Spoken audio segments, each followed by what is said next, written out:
Welcome to the 49ers You've Got Mail podcast. I'm your host, Lindsay Polaris, and this is sponsored by Delta Dental. Today we've got two special guests, fullback Kyle Juszczyk and running back Christian McCaffrey.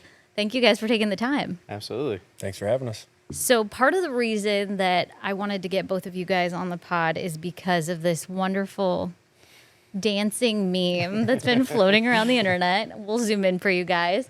Can you explain the story behind this, Christian? Yeah, that was just us in the off season. We were bored and we wanted to make a dance video, and so we went out back and recorded that. That's just boys being boys. Yeah. You know what I mean? It took us about 5 minutes to get the steps down and made that video. Do the boys tap dance? Can, if we put our minds to it. Can't put a lid on our container. Yeah, we come on. can do anything. I love that. So George actually described you as a meme king at one point. Can you confirm that for us? I will say, being in a Instagram group chat with Christian and George, you get a lot of memes. Is there a particular type of meme? I'm all over the place. Yeah, I wouldn't put myself in one lane. I'm kind of all over the place. Do you have an all-timer? I mean, off the top of my head, no. But I'm sure if you go down in the archives, you can find some funny ones. I like that. All right, so Christian, you are a little past the 1-year mark of being here with San Francisco. Since then, you've built the relationships, you've gone on the playoff run with San Francisco, and now it's as if you've seamlessly transitioned onto this team. What went into that for you?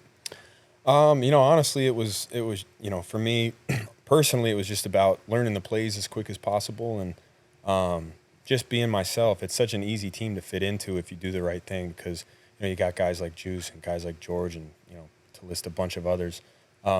Such an easy team to fit into. They welcomed me in with open arms. And for me, it was just all about, make sure I earn everyone's respect and work as hard as I can to try to do my job as best as possible.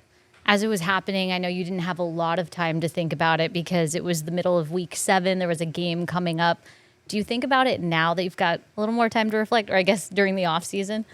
Yeah, I mean right now, obviously still in Right season. now we're in the thick of it, yeah. But, I think I'm just very grateful to be here. I would say that, I think every day I feel very fortunate to be a part of such a great organization that, does things the right way with guys who care, guys who love to be here, love to work. And, it's motivating to come into the building every day. At one point, both of you were the new guys in the locker room. Kyle, you came over from the Baltimore Ravens in that very first free agent class that Kyle Shanahan and John Lynch put together. What's it like to walk into a locker room where you may know of the guys, but unfamiliar territory? Yeah, it was a little different for me because I felt like everybody was new at that point. Like, we really just kind of cleaned shop.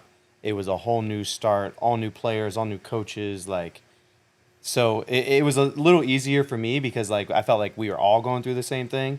Christian, I mean, it's literally complete opposite. He came mid-season, and he is the new guy. So he had a little different experience. It was nice, though, because you could tell that these guys have built that culture, and that was something that I noticed I picked up on right away. And it was from the top down. You could tell that everyone was comfortable with each other, and they did things a certain way, and I think that's part of what made it easy to fit in. It was, this is the way we do it. Everybody was completely bought in, and so if you wanted to fit in, you just do it the way and, follow the guys who were the leaders on the team. Dig back in the memory bank. Who was the first person to reach out, make you feel welcome here in this 49ers organization? When I got traded, I got a call from the Carolina Panthers GM, and then I got a call from John Lynch, and I got a call from George. He was my third call, and I had met George a couple times just through the grapevine, and we had kept in touch via social media a little bit.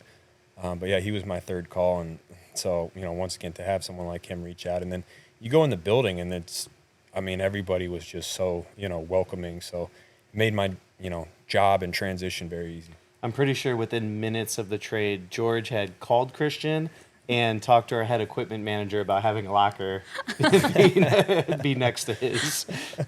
George acts fast on those type of things. Did the idea you had of George, just from meeting him briefly, live up to exactly who he is?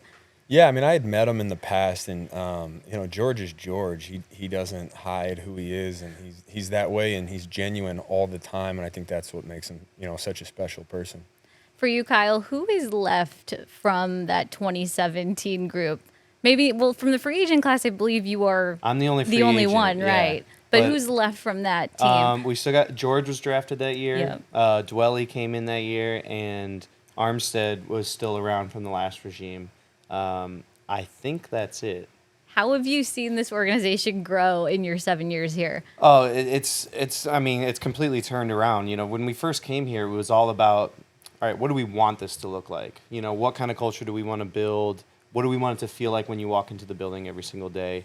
And to see where it's at now, where like Christian said, when he walked in, like he could feel it. He knew right away, like, oh, there's a culture here. There's a certain way that they do things, and it's really cool to be a part of that group that, you know, had a vision of, all right, this is what we want it to be, and we're going to bring in guys that can do that sort of thing. And so for me to see it literally from the beginning and still be around and still be a part of it, it's a unique, cool thing to be a part of. When did you start to feel that transition happen? Starting to see the turnaround and into that culture that you feel now? I mean, it's hard not to say that it was in 2019 because we went to the Super Bowl, you know, and I honestly, like, props to Kyle and John. Even by the end of that first season in 17, you know, we started off 0-9, obviously, but we finished 6-10. You know, things were starting to click. We were starting to figure out a few things and had really high expectations going into 18.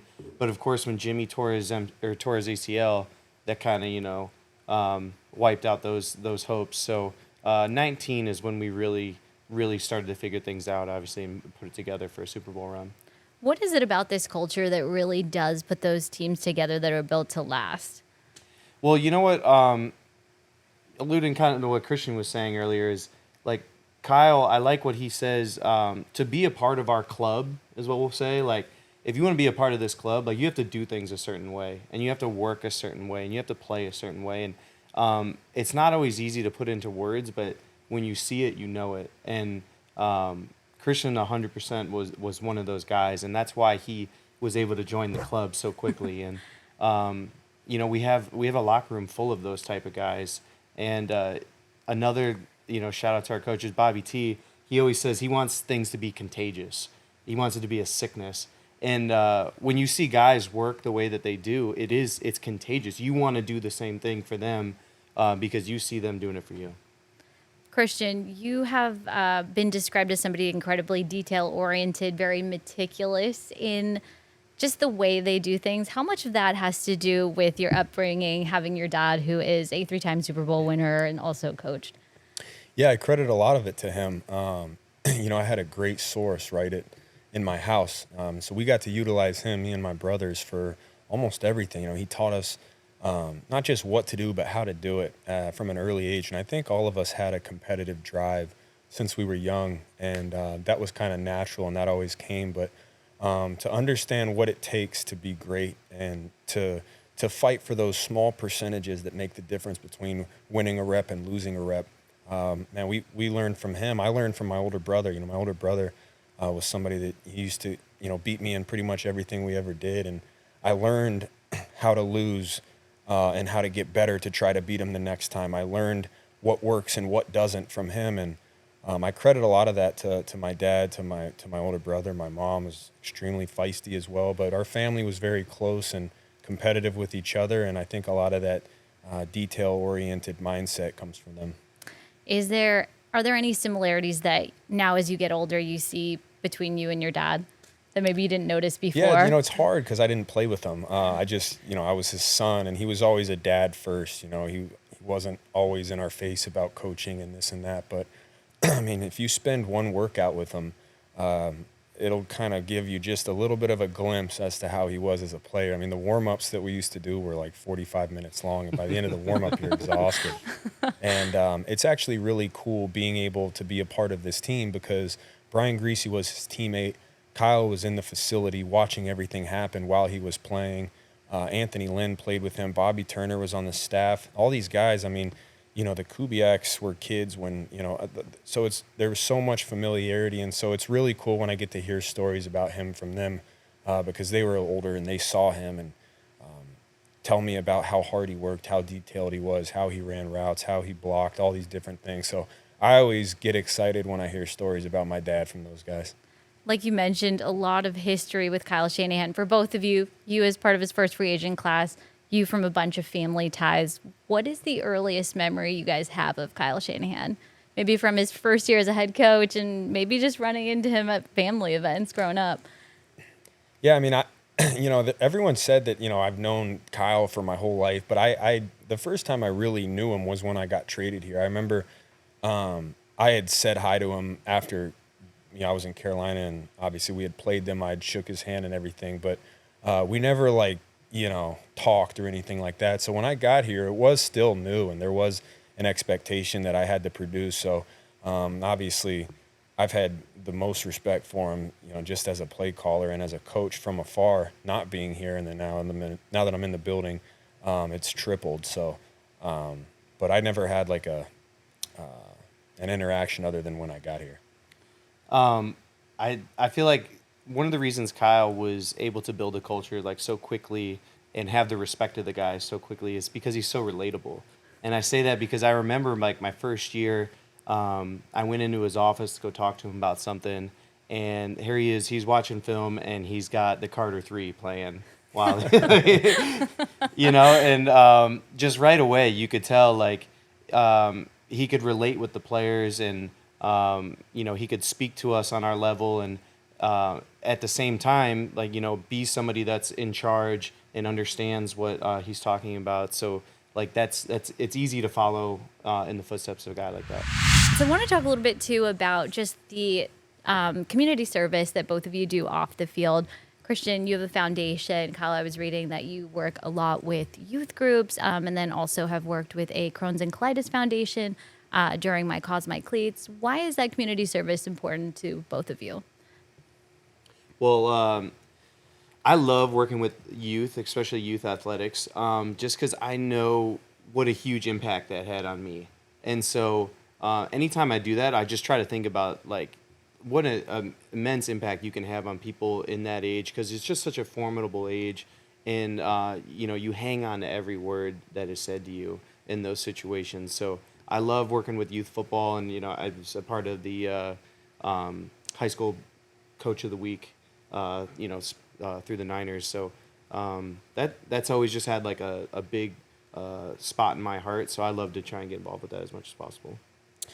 Yeah, for me, I've always had an affinity for the military. Growing up in Colorado near the Air Force Base, I have buddies who, served. A lot of my mentors were pretty serious military members who, Purple Heart winner is a mentor of mine. And so for me, I've always respected and loved the military, and figured that if I ever have the opportunity or the platform, it would be great to help them out however I can. And PTSD being one of the main things that we focus on, and trying to help vets get back to normal as much as possible so that they can, continue living a life of happiness and respect. So that's been a huge thing for me. And then a couple years ago, a boy named Logan Hale, who unfortunately passed away from cancer, he was a big fan of mine in Charlotte, and I got a note that he had gotten buried in my jersey, and that really touched my heart, and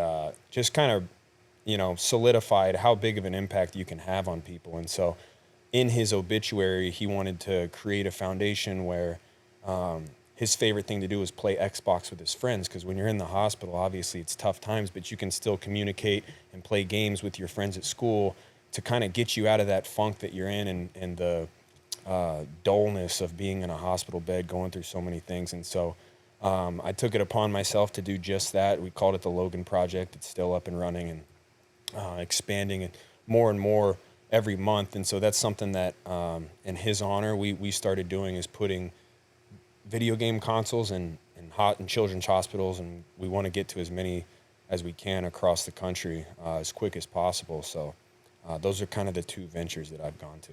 That's amazing. Well, with the Salute to Service game coming up this weekend, what are you hoping that the military servicemen and women that will be in attendance can take away from the game? Oh, man. I mean, I think, for me, they just remind me that we play a game. These are men and women who risk the biggest thing in the world, which is their lives. And it doesn't just stop with them, but their families who have to go months and months and sometimes years without seeing, whether it's your husband or your wife or your dad or mom, that's sacrifice through a whole family. And so I just hope that they understand how much we appreciate them. And, while we play a kid's game for a living, that, those are people that we look up to, we respect at the highest level. No doubt. I think it's, it's always sometimes it's a little silly when we, football is related to war, like you're going out there going to war, which it is not anywhere in the same realm. But to have them at the game, watching us do our thing, it's definitely motivation for me. But, I just hope that we can find a way to motivate them by just what we do. And we completely understand that it is under very different circumstances. But to be able to perform under pressure, I hope is something that they, can take from that.